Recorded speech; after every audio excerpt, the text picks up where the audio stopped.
Are you a podcaster? Maybe you've got that big idea and you're looking for a network to join. The multi-award-winning Ozcast Network can get your content to eyes and ears all over the world. Join now for the first month free, and you could be featuring this sound at the beginning of your podcast. Ozcast. Simply head to ozcastnetwork.com for details. It really is fascinating, isn't it? How just a few words, a slogan, can get so tied up in politics. Absolutely. Language becomes this incredibly potent symbol. And, how it can sometimes be used to try and bridge gaps or maybe signal something new. Which brings us to something interesting that came across our desk recently. Yeah, involving former President Trump. That's right. There was this moment where he was, essentially getting a quick lesson in Spanish. For his signature slogan, no less. Exactly. Make America Great Again. So we're looking at a Fox News piece covering this, right? Yes, specifically an interaction during Rachel Campos-Duffy's show, Fox Noticias.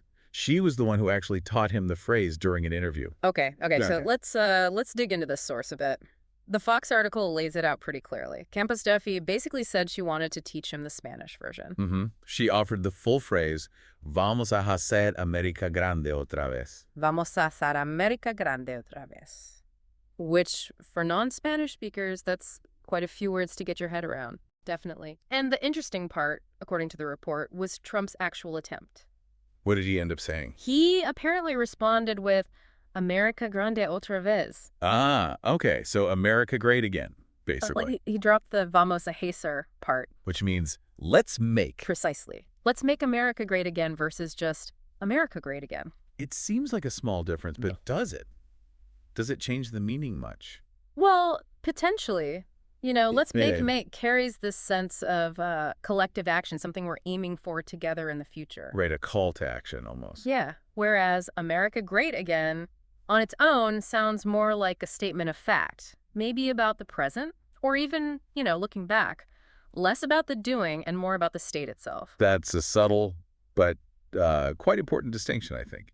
It shifts the whole feel of it. It really does. And the Fox article emphasized this wasn't just some random off-the-cuff language chat, did it? No, not at all. Campos-Duffy explicitly linked it to his slogan. It was very intentional. Which just underlines how central that phrase still is for him, for his whole political brand. Absolutely. And the article quotes him saying as much to her that his presidency was fundamentally about making America great again. He even apparently added that doing it is so easy. Interesting. Now, the timing mentioned in the article, this happened around his 100th day in office of his current term, according to the source. Yes, that's what the Fox News piece noted. Why flag that specific point, the 100 days? Is that significant? Well, traditionally, the first 100 days are seen as this, symbolic benchmark for a presidency, a time to sort of show momentum and set the tone. Okay, yeah. A progress report, almost. Exactly. So having this interaction around that mark might suggest it wasn't just a throwaway moment. It could be seen as part of a narrative he's constructing about that initial period. So it makes you wonder, is this maybe a calculated move? An attempt at broader outreach? It certainly raises the question. I mean, learning even a part of that key phrase in Spanish, could that be seen as trying to connect with, say, Spanish-speaking voters? It could definitely be interpreted that way. On one level, any attempt to use another language in politics can look like an effort towards being more inclusive. Acknowledging the reality of the U.S. today. Right. Acknowledging the importance of Hispanic and Latino communities. But then you have to ask about the effectiveness, How genuine does it feel? Exactly. Is a single phrase, especially one not quite mastered, enough? Or does it need to be backed up by, more substantial engagement on issues that matter to those communities? Yeah. That's the real test, probably. Good point. The article also brings up another familiar line from him, doesn't it? About global respect. Ah, yes. He apparently told Campos-Duffy that since he's been back, the U.S. is now respected all over the world again. Which ties right back into the whole Make America Great Again idea. It's not just domestic. Absolutely. That slogan has always had the strong undercurrent of restoring America's standing internationally, its perceived strength and influence. So even this little language moment could be seen as reinforcing that broader message. Potentially, yes. Trying to communicate that vision, maybe showing it resonates across different groups within the country, it sort of folds into the main theme. Okay, so let's try to sort of wrap our heads around this. The key event. Former President Trump gets taught his slogan in Spanish on Fox News, gives it a try, gets part of it. Right.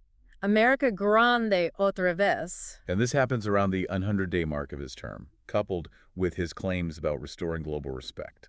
That's the picture painted by the source material. So what's the main takeaway for you looking at this specific incident? I think it really highlights how political communication is, well, it's always evolving. There seems to be a clearer recognition now, maybe more explicit, of the country's multilingual reality. Even for very established political brands. Exactly. Now, whether this instance is, a deep strategic shift towards genuine connection or more of a symbolic nod, that's harder to say just from this one event. Sure, it could be either, or mix. But it definitely signals that political figures are thinking, or perhaps being pushed to think, about how they reach different parts of the electorate linguistically. Which leaves us with a pretty interesting thought to chew on, doesn't it? Mm-hmm. What does this small moment, a former leader learning a bit of Spanish for his catchphrase on TV, really tell us? What does it suggest about where American politics might be heading in terms of language and outreach? Yeah, and what are the implications if using languages other than English becomes more common in campaigns and political messaging? How does that change the conversation? Definitely something to keep an eye on. It's a complex intersection of language, identity, and political strategy. Absolutely. It's fascinating stuff. Are you a podcaster? Maybe you've got that big idea and you're looking for a network to join. The multi-award-winning Ozcast Network can get your content to eyes and ears all over the world. Join now for the first month free, and you could be featuring this sound at the beginning of your podcast. Ozcast. Simply head to ozcastnetwork.com for details.